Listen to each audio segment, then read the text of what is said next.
$1 billion of sales in the last year alone, obsessively sought after and bought by celebrities across the globe. And all it does is go on your key. Yes, your house key.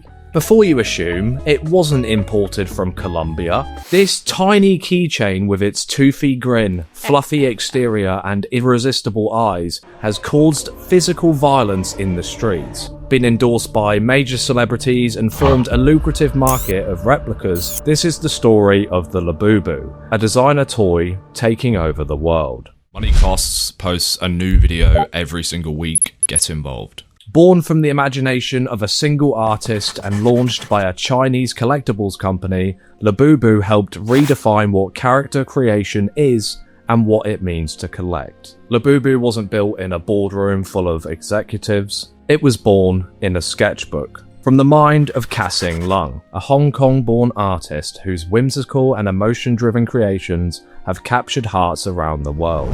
His illustrations blended a storybook innocence with a touch of edginess. The creative path that started this empire took a pivotal turn when Mr. Lung moved to the Netherlands at 7 years old. He didn't speak any Dutch and was struggling to fit in. His teacher handed him a stack of cartoon books that featured Nordic and Celtic folklore. These myths and fairy tales, steeped in mystery and emotion, heavily influenced him to start producing his own art. He was drawn to fantastical creatures that represented not just imagination, but the raw, often unspoken emotions of childhood.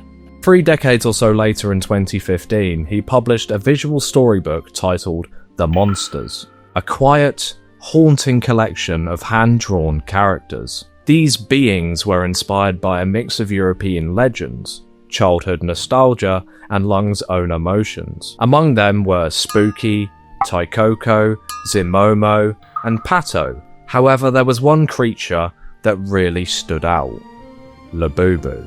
Labubu had a mischievous grin, long ears, and wild hair, a trickster by design, but with a softness that made it relatable.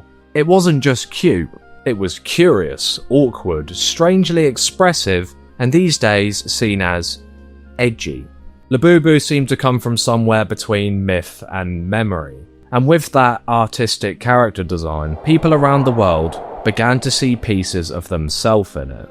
Lung brought Labubu into 3 dimensions around the same time, collaborating with the company How to Work, a Hong Kong-based toy design company. This marked his shift from illustration to the world of designer toys. In 2015, Labubu officially debuted, but it was 2019 that changed everything. A then little-known art toy company based in Beijing was scouting for unique artists with strong IPs that could translate into collectible figures. They weren't looking for licensed characters like Mickey Mouse or Marvel superheroes. They were looking for originality. Characters with a soul. A bit of suave. They found that in Labubu. Popmart partnered with Lung and released the first Labubu figures in 2018 under the Monsters line. The transition from page to 3D figure was remarkably respectable to Lung's drawings. They didn't clean it up or cutify it.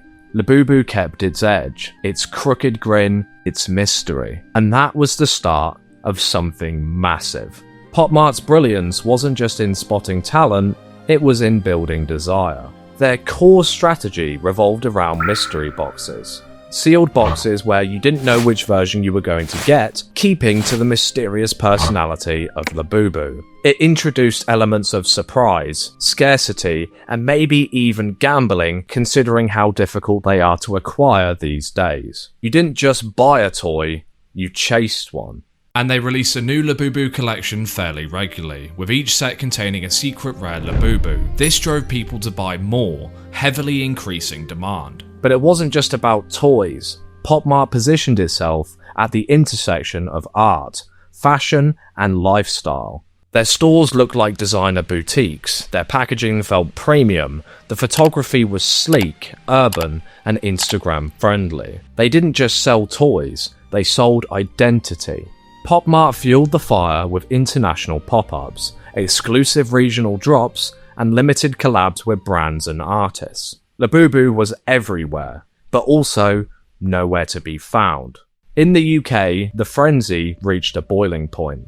Retailers were forced to halt sales after the product drops led to full-blown rioting, fights breaking out in queues, police being called in, and crowds swarming storefronts for a chance at the rare figures. One example being a store in Somerset having over £20,000 worth of Labubus stolen. The absolute madness also gave rise to counterfeit and fake Labubu figures flooding the market, leaving collectors wary and fueling further demand for verified authentic pieces. And what started as a cute collectible became a consumeristic cult, all because of rarity, or from the view of most people, blatant gambling mechanics.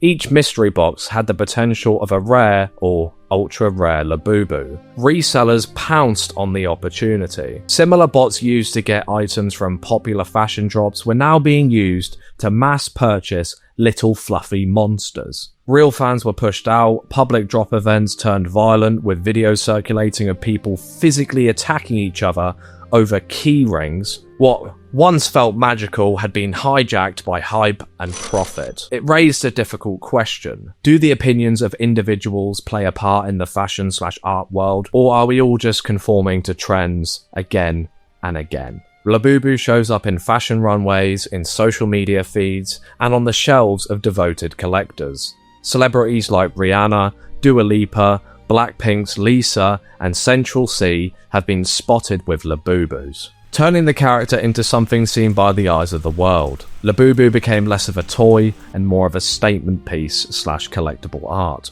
a form of self-expression. Despite the overwhelming amount of success, Labubu's origins remained humble. It didn't come from market research or branding meetings, it came from Kasing Lung's sketchbook, a raw, emotional place where folklore, fantasy, and childhood memories collide. A place I'm sure he wanted to pass on to everyone who purchased. While popmart was scaling globally, Kasing Lung remained the creative heart of the Labubu's universe. He continued to expand Labubu's world with deeply emotional storytelling. Labubu for him wasn't just a character, it was creative reflection. Even as his fame grew, Lung insisted on being hands-on with every new Labubu release, ensuring that the emotional core of the character never got diluted by the corporate world of consumerism. However, this is something being questioned by fans recently, as a new drop features Labubus that are half the size, but pretty much the same price as the originals.